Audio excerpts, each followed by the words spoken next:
Station TV's next dynamic duo. It's Gemma. Center are the missing children from Derry who all have severe wounds in their body that probably indicate the brutal way that Pennywise killed them. This show just exemplifies that Pennywise is psychically pushing it into the townspeople's minds, as we see Beverly sneak past it once, and then when she goes past it again, the TV is just playing static. Yikes. On the way to the old house on Nearbolt Street, before they enter, we can also see a bottle with Bob Gray on it, and this is a callback to Pennywise, who famously used the moniker. Bob Gray is a reference to the serial killer Albert Fish, who too used the pseudonym when carrying out his killings, which involved kidnapping and cannibalism. The final one for the first film comes in the house on Nearbolt Street itself, in which Richie becomes trapped in a room full of dolls. Not only is there one that resembles the original It portrayed by Tim Curry in the 1990s miniseries, there's also one that looks like Pennywise on the right-hand side. Both sides of the room show the history of Pennywise, and it showcases that the character was watching Richie far before he jumped out of the coffin to attack him.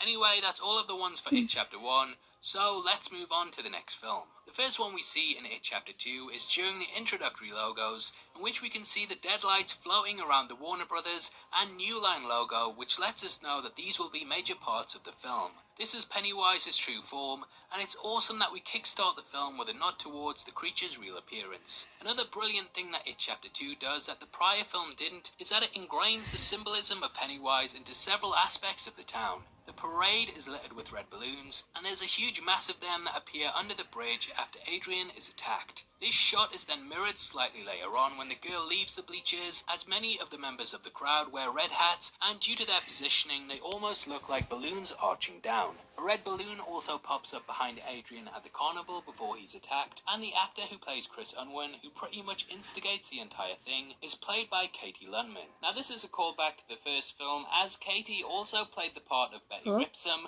who was one of Pennywise's most famous victims. Look, you guys, I just heard something in that thing. I don't know what it was, but I bet it's nothing. So let's just get back. Did you hear that?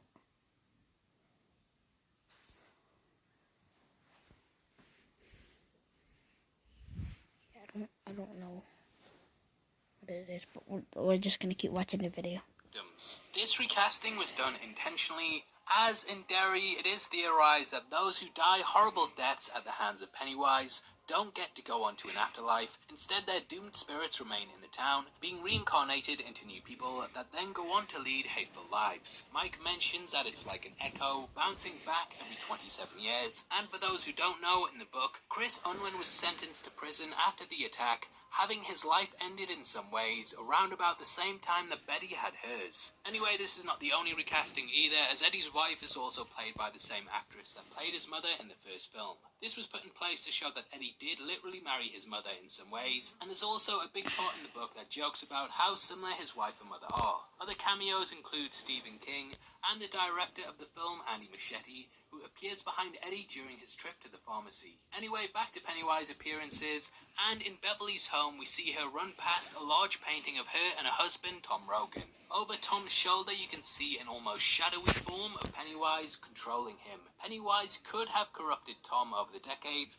and this has led him to abusing Beverly similar to how her father did. It could also be a reference to the source material and 90s adaptation, in which Pennywise controls Tom and gets him to kidnap Bill's wife and bring her to his lair as a hostage. Either way, it's a really creepy image that reminds us that you can't escape Derry no matter how much you try to get away or forget. When we are introduced to Henry Bowers, we can also see in his room images of Pennywise on the wall, most notably a red balloon which shows that he never really got his childhood out of his head. Now I did see a lot of comments on the last video of people saying that Pennywise walks behind the fish tank during the restaurant scene, but I'm sorry everyone, I've watched it about 5 times and still can't see it. Anyway, the next appearance is at the bleachers, and Pennywise pops up just before he makes his attack on the young girl. Similar to his move on Georgie in the first film, you can see it just before it makes its attack, sitting and hiding in the background as the girl chases the firefly. The next major one we see appears during Mike's vision of how to carry out the ritual of Chud. When viewing how it came to Derry, we can see a form of Pennywise standing behind Mike, mimicking his movements,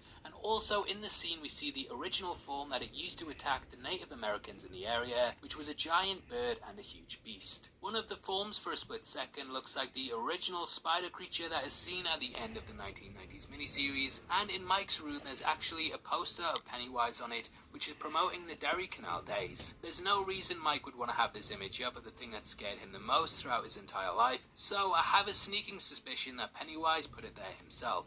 Now, what's most important about this ritual of Chud scene is that it turns out in the film that this does not defeat Pennywise. The fact that we can see Pennywise controlling Mike at one point makes me think that he deliberately did this to trick the character into thinking that he had a way to destroy him. It's quite a smart move as it gets all of the Losers Club back together again, and had they not been scared of the character, he would have likely defeated them. So this entire ritual of Chud scene has a double meaning to it. The next one is pretty obvious and was shown in the teaser trailer for the film. This is Bob Gray, who in the scene we discover was a victim and alter ego that Pennywise adopted at the start of the prior century in Derry. This callback to the bottle from the previous movie is pretty nice, and there's also some hints that Pennywise is in the room just before Beverly enters it, including the door which says Marsh before it changes to Kirsch, and when Beverly knocks, Bill Skarsgård's voice is the one that can be heard answering it. This shows that Pennywise probably made its play at the last second and jumped there, creating the illusion just before Beverly knocked. The old woman also pops her head round the corner several times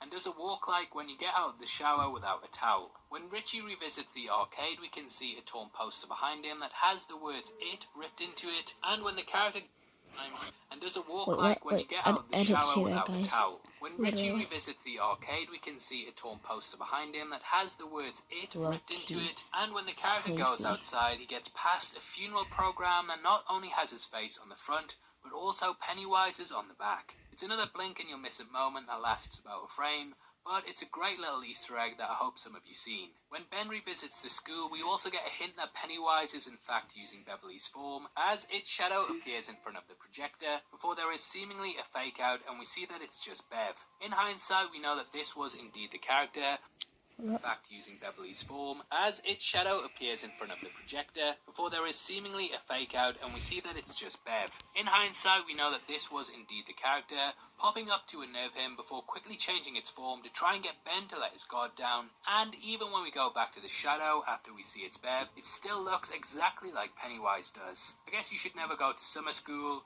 or whenever this was that Ben attended, whilst also fighting the creature, making friends, and building an underground bunker. Yeah, some of these retcons don't work. Anyway, when Bill chases the boy that now lives in his old house at the fun fair in order to save him from the snatch of the killer clown, we can see several elements of the fun house that feature the 1990s miniseries Pennywise played by Tim Curry. They're not your typical punching bag either, as they almost knock Bill off his feet when banging into them, and this shows that Pennywise always packs a punch. Also, before Bill finally catches up to the kid, Pennywise walks behind him at several points and even appears right over his shoulder, menacingly looking at the character.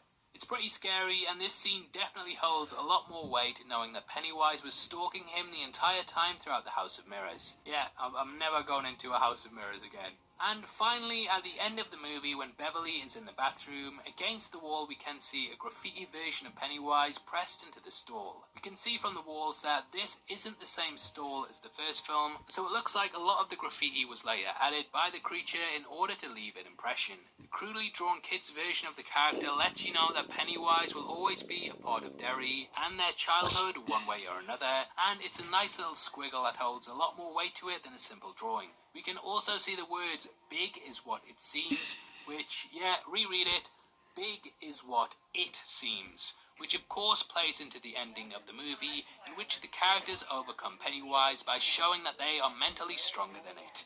The final Easter egg is a nod to Maturin, the giant space turtle that is basically the opposite of Pennywise, that in the book helps the Losers Club defeat the character by guiding them psychically. There's a lot of turtle references throughout both movies, but yeah, that's definitely for another video. And that's every time that I notice Pennywise popping up in the background of a scene in both films. Obviously, I'd love to hear your thoughts on these. Did you notice them, and have you spotted any more? Comment below and let me know, and I just want to give a huge thank you to everyone who checked out my breakdown of the first film, as I still can't believe that it's on 8 million views. I massively appreciate all the support on the channel, and yeah, it just means a lot, so thank you very much. If you enjoyed this video, then please give it a thumbs up, and make sure you check out our breakdown of all the upcoming Spider-Verse movies that we know, which will be linked after this. If you want to come chat to me after the video, then follow me on Twitter at DefinitionYT, or head over... Anyways, guys, subscribe, like, I don't really care what you do, but anyways, bye. On clips.